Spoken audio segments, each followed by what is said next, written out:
Well, hello, everybody, and welcome to a special second episode. I'll have another one later on tonight of stories of service, ordinary people who do extraordinary work. And today, I don't have somebody from the military, but I believe that his story of struggle, survival, and thriving through adversity is something that is going to resonate with you all. And as you know, I've been doing a lot of episodes about people who have been wrongfully accused. So this will also be an episode about that as well, and about navigating through the justice system from that point forward. So Frank Soonius, how are you doing today? Today, a little bit better. It's okay. It's okay. I will find my way, and we'll come to there. So I get it. Everybody is not going to always have the best day. I think that we all see on the social media the pretty shiny photos and the amazing life, but in real life, life sometimes just sucks. And we have to be okay with that. I don't know why we're not. we have to, and Yeah, we we do. go. And we Yeah. have no other choice. By the way, we have no choice. No, we absolutely don't. Well, to get this story started on a positive note, as I always do, here is an intro from my father, Charlie Pickard. From the moment we're born and lock eyes with our parents, we are inspiring others. By showing up as a vessel of service, we not only help others, we help ourselves. Welcome to S.O.S, Stories of Service, hosted by Theresa Carpenter, here from ordinary people from all walks of life who have transformed their communities by performing extraordinary work. And Frank's life journey, it spans triumph, trauma, and ultimate transformation. Born to a mother who survived Japanese concentration camps in Indonesia and a stern, success-driven father, Frank spent much of his early life torn between others' expectations and his own quiet desire to help those in need. For 17 years, his compassionate nature was stifled as he was pushed to conform to a more masculine and entrepreneurial mold. And denied that emotional support, he found solace in his imagination, a world he called Shadowland. And I can definitely relate to this. I used to do the same thing. Though he later achieved great success as a sportsman, trainer, coach, and research marketer, his inner world continued to unravel, leading to isolation and depression. However, his wake-up call came in an unexpected place, a prison cell in Sydney, Australia. Wrongfully convicted and facing the darkest chapter of his life, including several suicide attempts, he was forced to confront the reality he had avoided for years, and paradoxically, that became his salvation. And we're going to be talking all about that today. Now he's back in the Netherlands, runs a successful tennis school, and uses his incredible life story to inspire and empower others to break free from their own personal shadowlands. So welcome again, Frank. Thank you, Teresa. It's lovely to be here, and what an intro from your father too. Beautiful.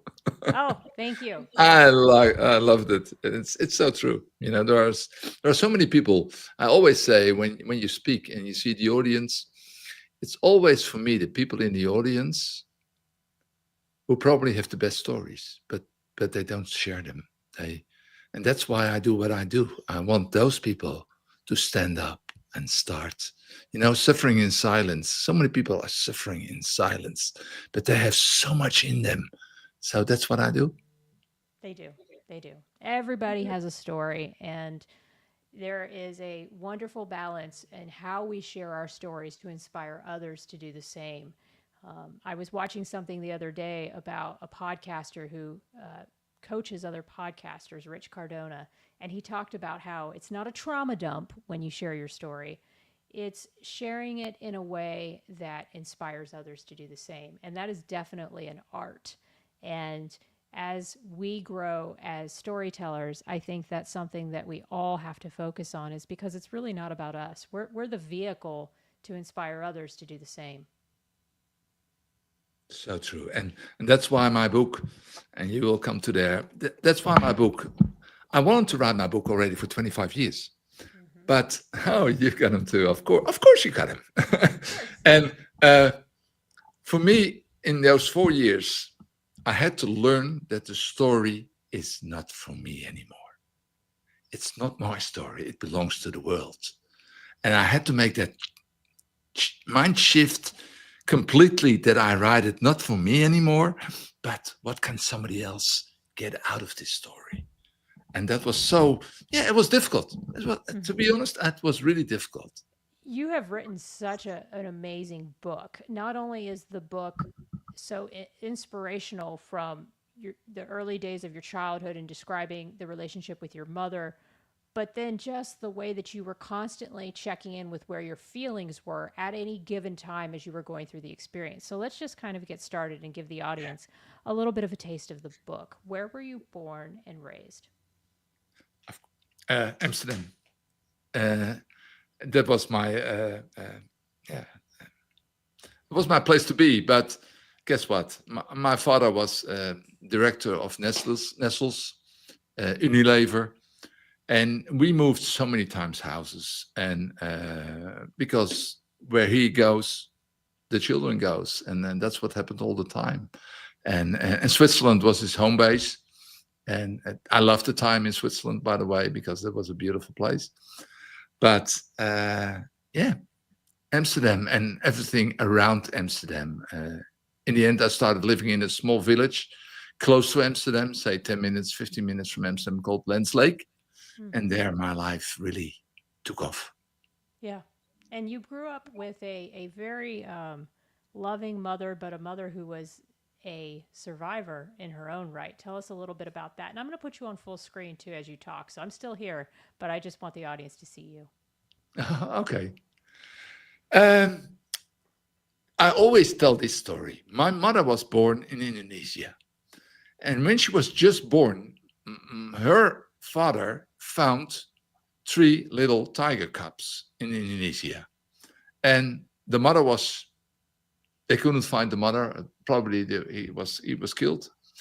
And so my mother, the first 4 or 5 weeks of her life, she was raised together with 4 tiger cubs in her crib. And that's why my mother became such a writer, because that's such a beautiful story. And it's such a pity that the photos I have from that, I still have photos from my mother sleeping with 4 tiger cubs. But my sister has them because he's making a photo album with those photos, with text and everything. So they're not here, but soon they're going to be here. And we will duplicate them because it's such an amazing story that the first 4 weeks of your life, you're raised up with 4 little tiger cubs in your crib. And that's why my mother became such an incredible fighter when the war came. And they were locked up in Japanese war camp. And the horrible things happened there. And I'm not allowed to read those memories because my mother's got a whole book of my grandfather who wrote a book about that time. But they're so horrific what happened there. And my mother never talked about it. And so, yeah, that was a little bit about my mother. So growing up, I think that you were a very different kind of kid too. You didn't always fit in, and I can relate to that. Tell us a little bit about what your upbringing was like. Yeah, they call it high sensitive, and I was high sensitive. So everything happened in my world, outside my world, it went into my life. And I always tell the story about the little ducklings.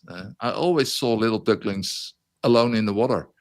And I could only imagine how a little duckling who was swimming with his brothers and sisters with his mother in the water end up swimming alone and is complete in panic. And I always took those ducklings out of the water, brought them home to my bathroom, and we raised so many of those ducklings because I thought they were alone. You have to help them. But guess what? I know now. I was helping myself because I felt like a little duckling in a world that was too big for me. Yeah. And the one thing that you found as you were growing up that I found especially meaningful, though, is that you were athletic. And that's a game changer for a child because I did not grow up athletic. And it's probably one of my biggest regrets. Although I can play ping pong, I can hit a ball back and forth. And so now I'm actually doing pickleball. And I told my husband yesterday after we played, and I played pretty decent. And I said, babe, that's the first time I've ever enjoyed playing sports because sports have always been so painful for me. But for you, you had athletics. So tell me a little bit about that part of your childhood. that was my savor. I always say to become an athlete was real. I was real there, and the rest I fantasized. But the trophies, the always wanted to win to show my father, hey, I'm not a useless dreamer. I'm. You see what I do? I win. I had to win. I had to win. So that's why I became so good. Because, I wanted to show my father, hey, listen, look at me. Look at me. Maybe I'm not good at study and school because I couldn't focus for 5 minutes. So, athletics and basketball and tennis were a lifesaver for me. And Did it cause your father to see you in any different way by doing it? no, not at all. Not at all. And even his secretary put the newspapers with all the results and the basketball results and playing in the nationals. She put them with the coffee on his desk. No. He didn't even know I was playing because I was different. Right. Yeah, I can relate to what you call the Shadowland. And can you describe for the audience what that is? That's a place where you can be whatever you want to be. You go upstairs when your father said, go upstairs, useless guy, go upstairs. And then you think, oh, I'm going to drown. Or you can create new hope. You can create everything as well. Everybody loves you. Everybody hugs you. You're winning. And your father is coming with you and cheering you on. And I played it over and over and over again in that Shadowland. I did the same thing. I spent a lot of my childhood grounded in a room. And in that room, I could be anything I wanted to be. I could listen to whatever music I wanted. I could watch whatever TV I wanted. And I would just stay in this like daydream for hours to the point where I still to this day have to stop myself from living in my head and focusing on the present. And my husband will catch me on it. Like I'll even be driving. And that's why I'm such a bad driver. In the middle of driving, I'll just disassociate. And I have to stop myself from doing that. And you talked a lot about that, how you would do that in childhood. I've got 2 chapters in my book, and I love those chapters because that was me. But real life will catch up with you because when you dream too much and when you start to really think that fantasy is your real world, one day real life will catch up with you, and then you wake up really hard. Yeah, and it's a balance. I think that you should have these dreams and you should aspire to be better, but at the same time, you have to be practical. And day-to-day world demands physical and emotional presence, and you have to just balance the two. I think it's a matter of being able to integrate both of those parts of yourself into daily life. So tell me a little bit about how high school went for you, and then some of those early jobs, early career. Well, I couldn't sit for 5 minutes, so I couldn't focus, and I was intelligent enough. That's what all the tests said, but to sit for 5 minutes, 10 minutes, and concentrate, the focus. Oh my God, there's always something more beautiful, more to do, or to help, especially help other people who are bullied, or I was always something else because I didn't like it. I didn't like school. I'm going to be a sports guy. So I was so happy that when I was 20, I could go to a sport university and to become a teacher and a tennis teacher, and that was really made for me. But still, I had to do the theories and the practice. I was always good, 8, 9, but to learn, oh my God, to study, to really look at 2 pages. Oh my God, to learn 2 pages. It was difficult. So it was really difficult. During this time, what was your relationships like with your friends or with girlfriends? How was that part of your life going? That was also difficult because to get out of your fantasy world and into the real world, if something goes wrong in the real world, you see, I better stay at the fantasy world. So you start running back and forth. And so many people don't understand where you are. They think, hey, Frank, get real, and Okay, you don't like me? That's a rejection. And I saw everything, but somebody told me the truth. Oh, it's a rejection. It's a rejection. And I don't like rejection. So I run to my fantasy world and make it right again. And so for a lot of people, it was really difficult to really get to know me.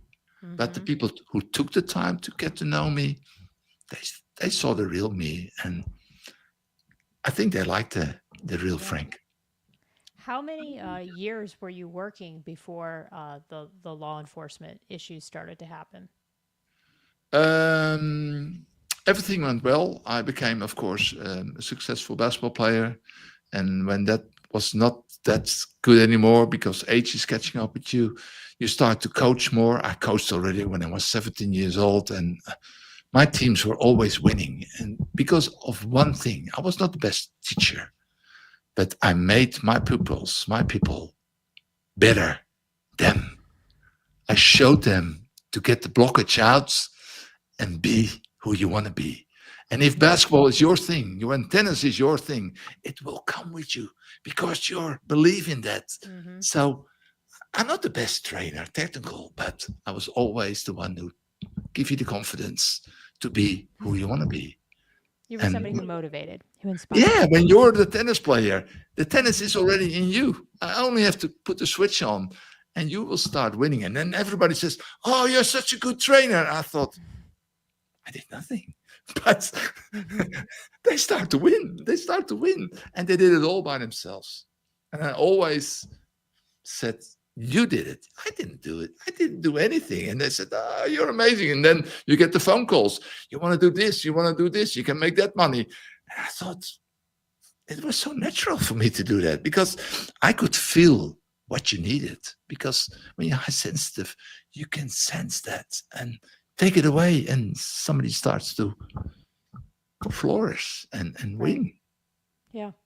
And I think that it's interesting because my husband and I are so different. My husband is just intrinsically motivated on his own to just get good at things and will research and research and research until he becomes like the best at something. It's really amazing. And he doesn't really need any outside coaching or help. Whereas I'm like the total opposite. Like if somebody says I'm good at something, I'm like, "Oh yeah, I am. I am good. Okay." And I want to just keep going. But it's just interesting that people are so driven by different things. Um, Tell me a little bit about how the early years turned into sort of going down a road that wasn't so great. Because then as things started, because I believe that like before you even went to jail or to prison, things that had already sort of taken sort of a turn, right? Yeah. I was doing amazing. So people start to notice you. And then somebody from the government of Amsterdam, a research marketer, he Mm-hmm. said, "You're so good in approaching people." Um, and I did a lot of research of things that were really important in Holland. I did really big research projects. And because of my results, I was asked to do the methadone project in Amsterdam. And we've got a lot of problems with drug users in Amsterdam.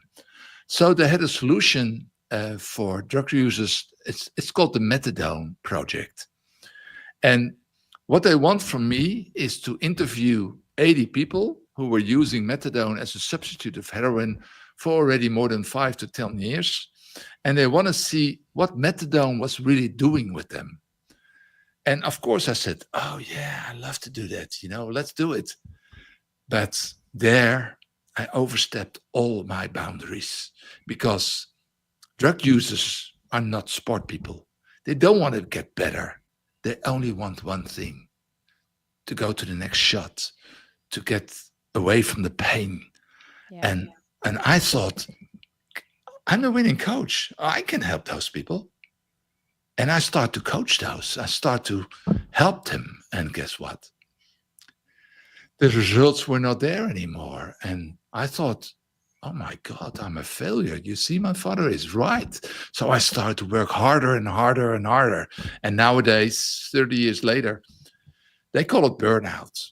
But for Yep. me, it was mental illness. I was struck by mental illness because I became so sick that my boss stopped the project, sent me to a psychiatrist, and that psychiatrist put me, after 45 minutes speaking with me, he put me on trazodone. And trazodone is one of the worst medication. It's on the same level as heroin here in Holland. It's not allowed anymore in Holland. But he prescribed me trazodone, and there it all went wrong. I started to dissociate, and then the crazy story started because they found me on all different places. And when you ask me, what are you doing there?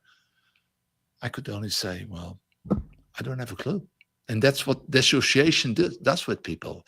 It dissociates you from, you want to go somewhere, and a half hour later, you're found complete somewhere different. And oh my God, I can talk about this for hours because it will be a very important thing in my trial. Yeah. And I think that what happened is you were put in charge of people who, quite frankly, had probably some of the same mental health challenges that you yourself did. And I'm sure trying to help them and treat them was somewhat triggering and would bring back some of the things that you had experienced. I know for me, when I'm around others who are similarly damaged, it's and not seeking help and not trying to work on those issues, it will spiral me back into a place that's not healthy anymore. And I have to be very careful about who I surround myself with. So I would imagine you had those same feelings. I know exactly what you're talking about. And still, I'm Frank, the winning coach. Yeah, I can So solve anything. that fight, why cannot help? Why do you not want to get better? Right. And the story of Bob is one of the most beautiful stories. I met Bob. He was a drug user for already 20 years when I met him. And Bob told me the story that he once was the second high paid bank people from the National Bank in Holland. He had almost $500,000 a year. And one day he was in Spain, sitting in front of his tent on his camping, and his wife and 4 children walked to the camp store, and they screamed to him, "Hey, Daddy, you want some ice cream too?" He said, "Yeah, I want 2 bowls of this. And then that terrible accident happened in Spain at that camping place in 1986, when that truck came around the corner and exploded. And a minute later, his wife and his 4 children, there was nothing left. And that story is in my book, because this guy said, "Frank, what I did to try to stop that view, that whole journey," he explained me. But in the end, he said, the most beautiful thing, he said, "Frank, there were too many hours in the day. I couldn't stop that story." And that's why he became addicted to drugs. And he lost everything. And now he's sleeping somewhere in Amsterdam under a bridge. He once had all. Yep. And I always said, what a weaklings. They have no backbone. They weak people, drug users. But I don't say that anymore. Because after this story, that could be my story. Yeah, it can happen to anybody. I could have been on those drugs because I tried to find something. I created a fantasy world, but he did that too, but it was not good enough to get through the day. And that's why the drugs came. Yep. The drugs help you disassociate. It's another way of doing it. You can do it with your mind. You can do it with drugs. You can do it with compulsive exercise. I mean, anything can become a numbing mechanism or a way to work. There's people who constantly focus on So I always say, don't judge anymore, please. No. listen to the stories. And I heard 80 of those stories. And those 80 stories could have been my story. But your story was pretty crazy. So let's get into it. So tell us a little bit about your trip to Australia. Tell us a little Yeah. bit about how that started. Yeah, well, I'm not sure how it started, but it started somewhere on a square in Amsterdam, where I told somebody who was really taking care of me. I told them they want to lock me up in a mental institution. He said, "No, Frank, no, you need a time out, my friend. You don't do that. Don't go to that mental institution. Don't do it. Wait a minute. I've got a friend in Australia. He lives on Bondi Beach, and the moment he said that, my dissociated mind must have thought beaches, koala bears, kangaroos. Something must have taken over." And this was after you had burned out from Yeah. this experience with the folks that were Yeah, on and put on methadone. trazodone, and put on trazodone, and Put on complete trazodone loss. and just kind of and lost and just all over the place. And I and, know that and you were having relationship issues as well. yeah, And because because of the reaction to these drugs and just where your head was. and And someone says, "Oh, but I have a solution. I have an idea. I have an Let's idea. do this." And I And you're thought, like, this "Okay." is an amazing friend who will do something like this. Send me to Right. Australia for a few months, beautiful apartment on Bondi Beach. Oh my God, I saw it all happening.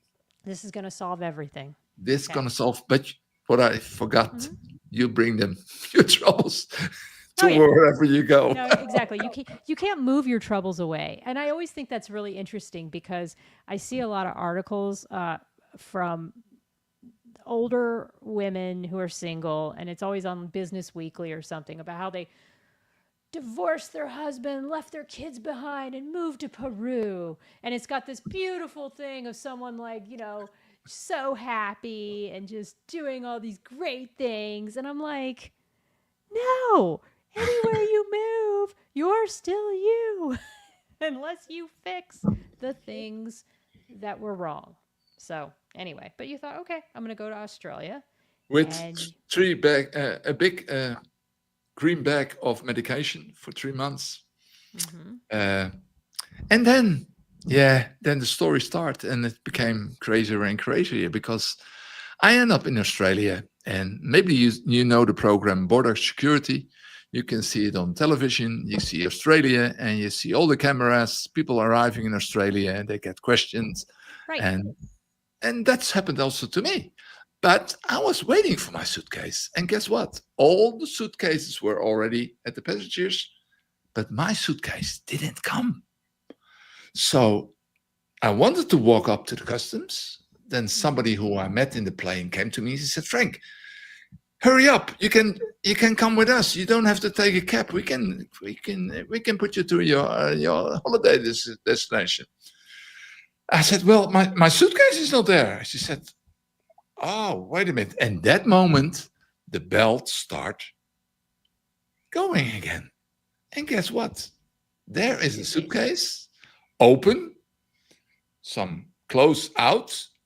There's a big hole in it, and the girl, Doris Kieran, she's a Catholic school teacher in Australia, said, "Don't touch it anymore. Let's call somebody from the customs. Let's see what happened." Yeah. Let's see what happened." And well, there the crazy story starts, because a half hour later, 2 police officers sit in front of me and say, "Listen, Frank, we know what happened. You don't know what happened. Help us and we will help you." I said, "Well, what's going on here?" He said, "Well, for what's in your suitcase, you go for life in prison."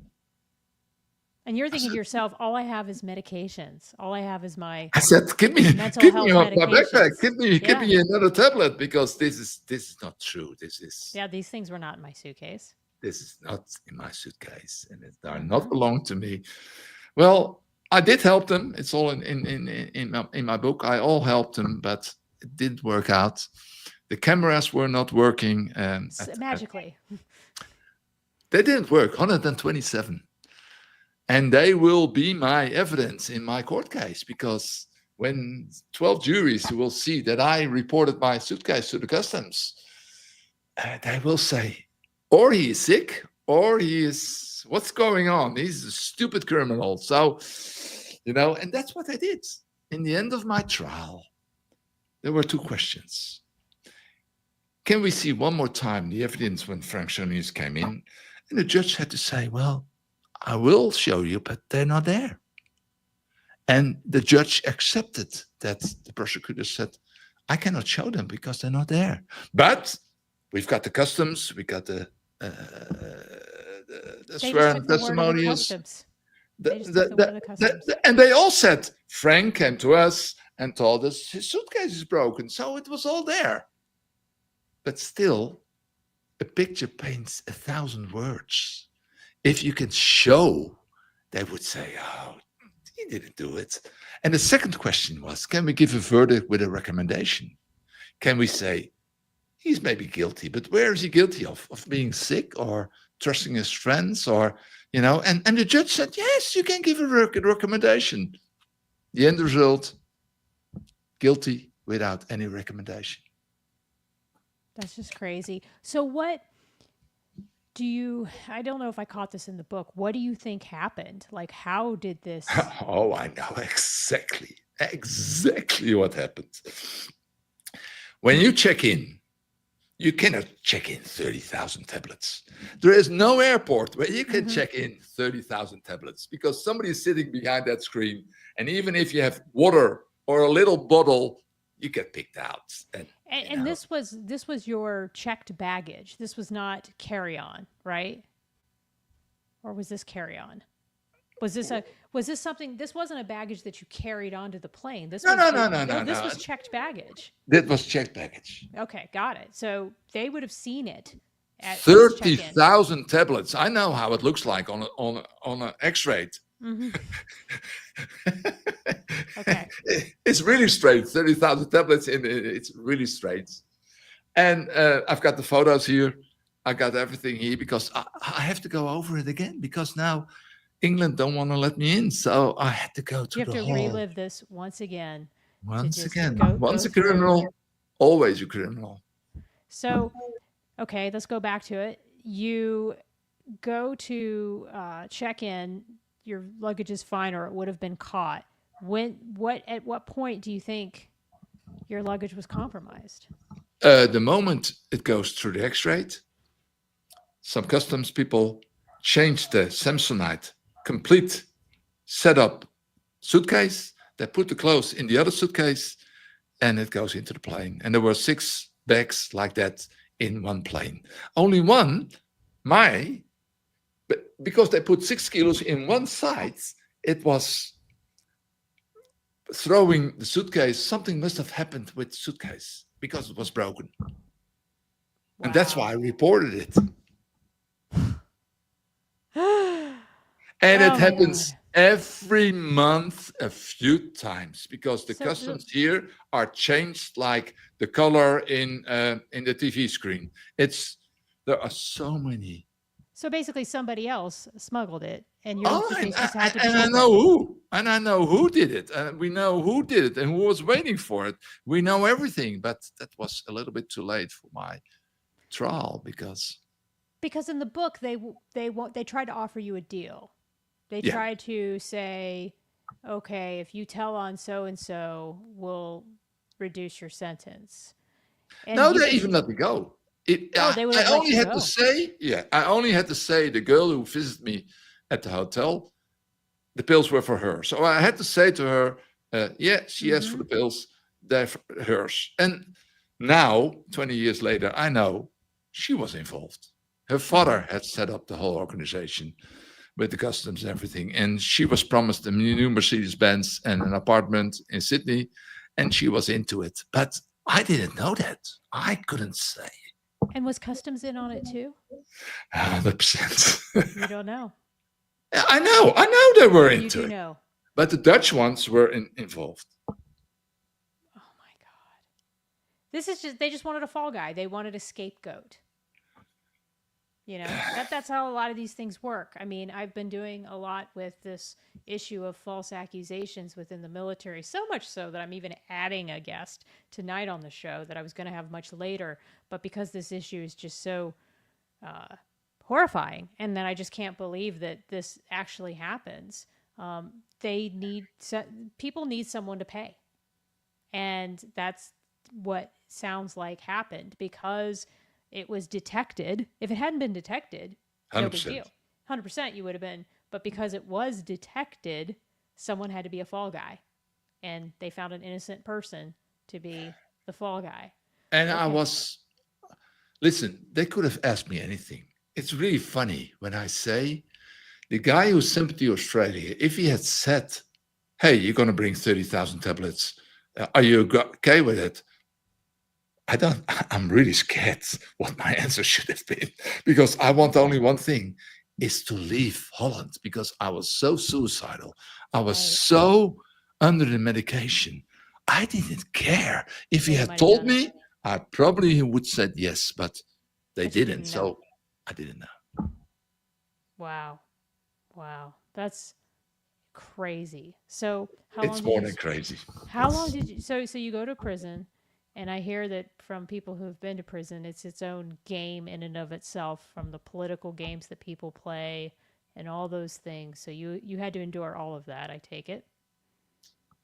The attacks, the bashings, and then also I came out of prison. I came out of prison because somebody told me something crazy at a Bible study, and I became a hero. Because I told what he told me during the Bible study, I told it to a psychiatrist. The psychiatrist told the police. The police came to interview me, and I became involved with Michael Guyder, and he's one of the most horrific pedophiles Australia ever had. So I solved, but without knowing, I solved one of the biggest crime in Australia without knowing. And they gave me even money, and they let me out of prison as a reward of that. Did the people at the prison, as you were there, did they start to know that like you shouldn't be there? Were there a lot of people Oh that were yeah. there that was Oh like, yeah. this guy has no business being here? Oh yeah. There were so many. They were so nice to me. Some even let my door open during the night because I was claustrophobic. I couldn't escape. They said you cannot go away, but the moment you know your door is open, I could sleep. So there were such nice guards too. There were horrible guards, but there were also There are also some amazing amazing guards. people. Were there, out of curiosity, were there other people there that you think had no business being there that were Oh unjustly? my God, I met so many beautiful people inside jail.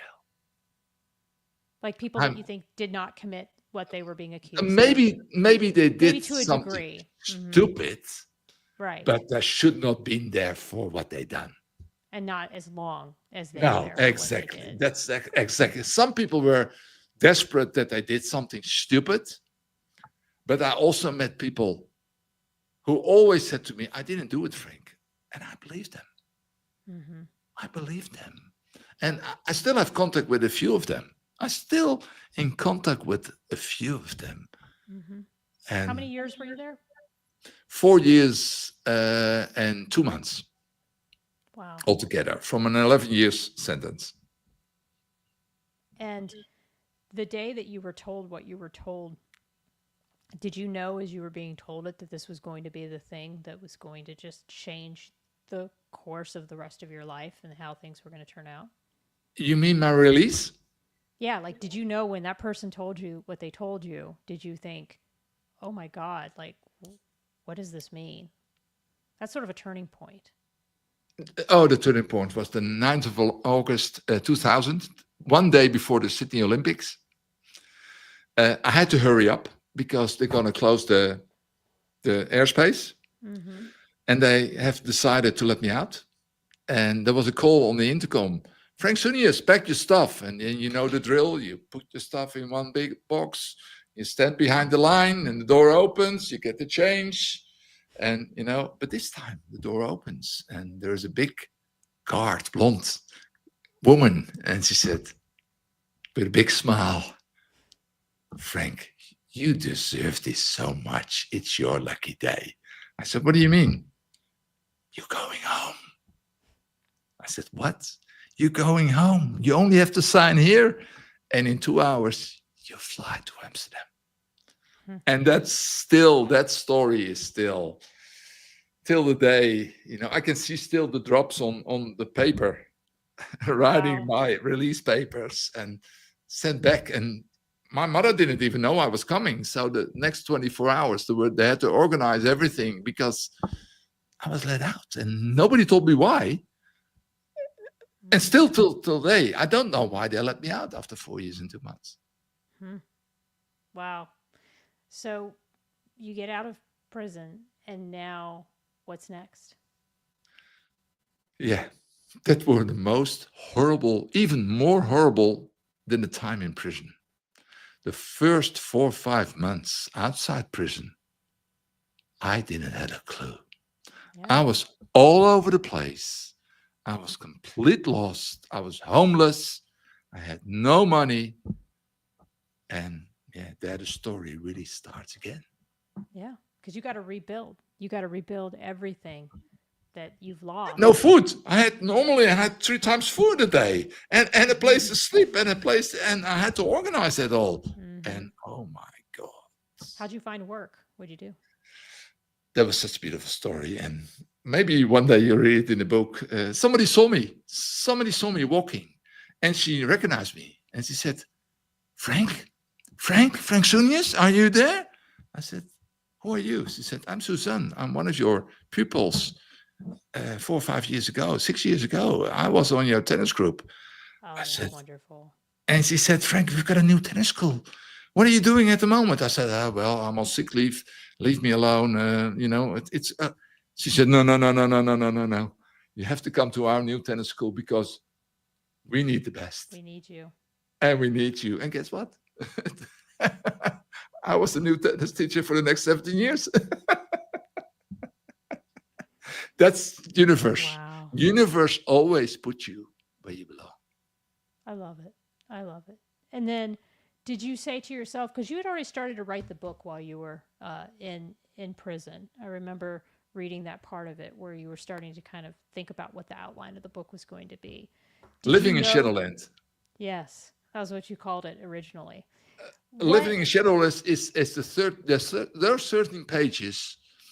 Is the heart of my book. I started to write the book 6-7 years ago, and Living in Shadowland I wrote already in 1997 in an isolation cell in a mental hospital in Long Bay, where a guard who was watching me already 7 weeks couldn't understand why somebody with a trained body like me didn't want to live anymore and had a tube in his nose for food, laying there on the ground. He couldn't understand. So one day he grabbed a paper and a little pencil, put it on the door, and he asked me, Frank, I know you don't want to live anymore, but can you help me out? Can you write, where are you? Where are you today? That's great. And that night I wrote 13 pages called Living in Shadowland. And a few days later, in a newspaper in Australia, was a photo, a man with a brilliant mind. But because those papers he gave to my treating psychiatrist, he took me straight away off the wrong medication, and I started to come back. Because of those 13 pages, he said, oh my God, he's on the wrong medications. He's a writer. They knew. And he found that those 13 pages was me. And he put me on a program. And of course, I needed another 4 years in jail to find myself. Because I'm going to say something really different now. That judge was so wrong, put me in jail. But guess what? He made the right decision. He was wrong. But if he didn't put me in that jail with his wrong decision, exactly what you mean. I would have been not here today. It's fascinating. I feel the same way about the things that have gone through my life that were adverse and were the worst things that ever happened to me. It If had to they happen. hadn't happened, I wouldn't be here today. If I didn't lose my orders to Pensacola because I opened my big mouth on social media, I wouldn't live in this beautiful part of the country. If I hadn't opened my big mouth at a press conference supporting the SecDef, I wouldn't be retiring in 4 weeks. Oh, really? Yeah, Amazing. yeah. I decided I just couldn't stay on active duty anymore. But those were at the time really stressful things, getting written up for forgetting a disclaimer while I was on active duty for a press conference. It was embarrassing. But if it hadn't happened, You're not here. your life goes where it's supposed to go. And if you can look at it with that introspection and see the good and the growth that comes from those really, really dark moments, you can gather so much insight and wisdom. And that's why we're here. We're here to take those things that happen, the good and the bad, and really try to make sense of it all. And do I have the answers? No, not always. I mean, sometimes we do. So But many people sometimes we say, don't. so many people say, Frank, you know it all. I said, I'm not even close. Yeah, yeah. I'm not even close. And what I love about your story and your book too is that you didn't just go, okay, I wrote a book. You're now speaking. You're now doing these podcasts. You just keep going. So how did the book turn into this more like, because I read in your book too that you started following people like Tony Robbins and some of these like real big, motivational speakers. So how did you take your writing? Because some people are just writers. How did you take being a writer to then being a public speaker? So many people told me always, Frank, you have to be a speaker. You start to tell people and you say, well, I heard your story, but I think you can help a lot of other people. And then I met Bobby Schuller from Hour of Power. I don't know if you know those guys. I don't. Nick Vujicic, the man with no arms and legs. Oh, yes, I do know who he is. He Yes. is an amazing guy. He's my mentor. He's my life savior. Because of him, he's on the back of my book.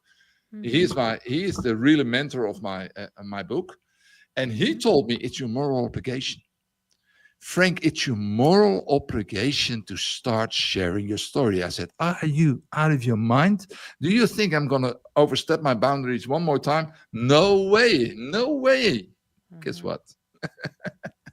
I'm doing it now with so much love. It's really my purpose. It's my passion. And so many people say after my speaking, they say, I expected a lot, but this is much more.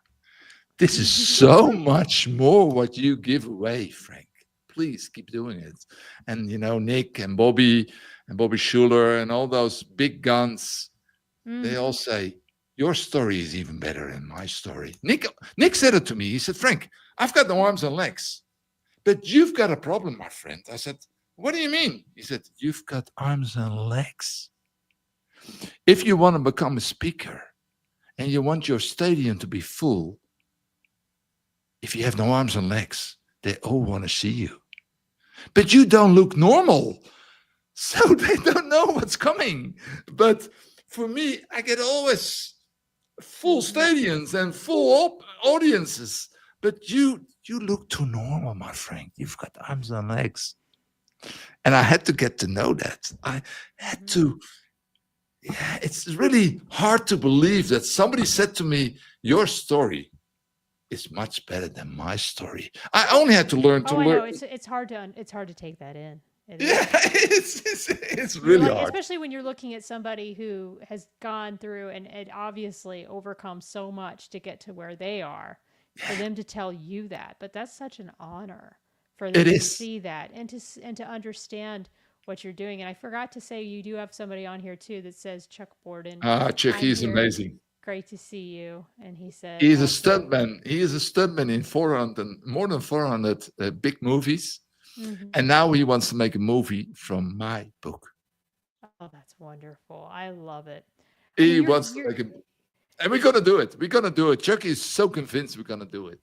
And I mean, the fact too that you're still fighting the fight to this day, oh my just so God. that you can. Now, does this impact your ability to go to any country, or is this just a UK What do you thing? think about America? I bet it's the same thing. Oh, especially right now. Oh, right now, I bet it'd be really hard. I'll just leave it at that. But yeah, yeah. I'm not gonna even there. I'm just invited to go to Las Vegas. They want me Mm-hmm. to speak there. I said, well, I'm honored. If you can let me in, if you find a way Right. to let me in, please do the work, find a solicitor, and let's see how we can How go. we can do it. And I mean, that's really a shame too, because there really needs to be a worldwide streamed process for people, especially people who have not only, obviously, you were wrongfully convicted, but even for people who do their time and pay back their debt to society, It's over. it's over. I mean, and that's where we really get things wrong. I mean, even in the military, we have these veteran service organizations that won't let people in if they have a decreased discharge. So if they get a certain level of discharge, they won't let people join those organizations, and those organizations are struggling for people. So it just makes no sense to me that we have those I'm kinds of so glad rules. that you mentioned this. This is so important what you mentioned, and I hope you do it every time you have a talk. We have to mention this.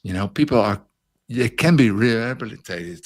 They can change their And life they deserve completely. that. And they deserve it. They deserve it too. Those second chances and those chances to make right those wrongs. Or third chances or fourth chances. Exactly. When they're ready to grow and they're ready to change, we're ready to have them. They do. So. And there are so many. And for me, it's really hard because I think I'm one of the good ones. I really think I'm one of the good ones. But, and that's what everybody thinks. But the system says different. Right. And we'll keep talking about it. We'll keep pushing for those reforms. I'm very reform-minded. You have to. It's your job. It's going to be your job. I'm going to give you your job. Well, I already know. I mean, that's what I talk about on this show. And, it's interesting because the most controversial shows are sometimes either the most watched or they're the most shadow banned. And so I have to be careful in the ways that I do it because I just don't want to alienate the very people that I'm seeking change from. Yeah. But at the same time, I believe that this is what we need to do. We need to have these conversations and we need to come together. I don't care what side of the political aisle you're on, where you get your news, it doesn't matter. Yeah. It matters how we treat one another. And it matters that we create environments that are healthy and that are safe and that are in places where people can thrive. And the only way to do that is to fix the due process systems. Fix the systems by which we hold people accountable. If we don't fix those systems, we will continue to have these problems. I mean, I'm the guy I'm having on tonight, we're talking about, and I'm sure it was like this in Australia. They just get everyone to plead. Everyone has to plead because they don't want to have a court case and they don't want to drag it out. But if you don't fight and you don't let the justice system do its job, then you are taking what they give you. And unfortunately, a lot of people are in those positions. And I think that your story is a testament that we can heal and we can grow. And tell me a little bit about where you are today, like what path you're on now. Well, I was so happy to be a finalist at the Speaker Awards in London. Mm-hmm. And I brought already 400 books to London with the ferry. And some friends came here to visit me, and they were with the motorhome, and they filled up the whole motorhome to bring the books around. So we were so happy. And of course, the agencies, the booking agencies, the speaking agencies, they wanted to all see me and make some contracts, but it didn't happen. So it's a little setback, but still they try. I see them all looking in my LinkedIn now, and it will happen. Maybe I was not ready yet, but it will happen. Yeah. They cannot stop it. And Chuck, who will make that movie? We will make that movie. And it's going to happen. And that's why I say yes to you, because I've got so many invites to speak, but many I say no. I did 60 Minutes, the big show in Australia. I did the TV show 60 Minutes. That is a huge show. Yes. It is watched a it last big night. show. And I spoke with Ross Coulthard. He's one of the big interviewers, and you can find it on YouTube everywhere. But we were so disappointed the way they broadcasted this show. I was only a drug courier, and they brought it like that. And that's not the case. They know what the case is, but they only brought it to benefit their own show. Yeah, it's their own political framing. And that's the problem with mainstream news. And Frank, that's why people are turning to people like me instead. And I welcome it. I want those military stories, or stories even like yours that I know will benefit my audience. Because unfortunately, the media has become so polarized. Oh my God! And they're just looking at things like, if you watch CBS, they're looking at things through the Democrat lens, or MSNBC, or even like the New York Times. I just saw a reporter with the New York Times talk about the SecDef on a interview with MSNBC, and it was so biased, and it was just full of just this leaning, and it wasn't an honest conversation about what the situation was. And that's what we need. And I'm honored. I think I met you like a long time ago on like a Clubhouse room back when people were using Clubhouse. I don't know if people are still using that, but it's still there. Sometimes I can still. There's now also Chatter. That's the professional one, the Chatter one. Okay. You can make money with it, and they give you money to talk. And Nice. Sometimes I get money, but I don't like it at all. No, I don't like it. It's not my way to go, because everything I do is for the cause. I don't do it for the applause. Right. The money, I don't care. Exactly. It's the message. I want my message out. Doubt less, fail more, dream bigger, and find your support team. And when you have your support team, go in 100%. Go in completely. Go in full. Make your support team strong. Your mentor, your cheerleader, you need a Theresa, you need a Frank, you need those 5-6 people, and then go after your dreams. Start living your dreams and fail as much as you need to. You're going to fail a lot. You're going to fall on your face, and you're going to fail, and then you just have to keep getting up and keep going. You got your support team. They're always there. If that support team is good enough, go fully. Yes. So here is the book. That's my message. Everyone, Trapped in a Dream, Never Lose Your Drive. It is on Amazon. It is on any. No, it's not on Amazon. Oh, never mind. Sorry, because it's not on. Find me on LinkedIn. Find me on my website, and you can see how you can order the book. Awesome. Well, Frank, I'm going to go full screen and say goodbye to the audience, but I'll meet you backstage to say goodbye. But thank you so much for coming on the Stories of Service podcast. It was my pleasure. Thank you. All right, folks, this is just the first podcast today in a few hours, I think 6 hours or so, 7 hours. I will be having another podcast at 7 p.m. CST with Michael Kanzachi, and he is a seasoned investigator who has investigated the issues with false accusations for a number of years, and we'll be talking about this from the vantage point of evidence gathering and where these cases go wrong, because they really do go wrong at the investigative point. That is the beginning of the cycle of where things take a turn. So I wanted to attack that issue and really deep dive and figure out what it is we can do to make those things better. So thank you all for joining us. Thanks, Chuck Borden, to being on the call. That was wonderful. And as I always close these calls, please take care of yourselves, take care of each other. Enjoy the rest of your day. Bye-bye now.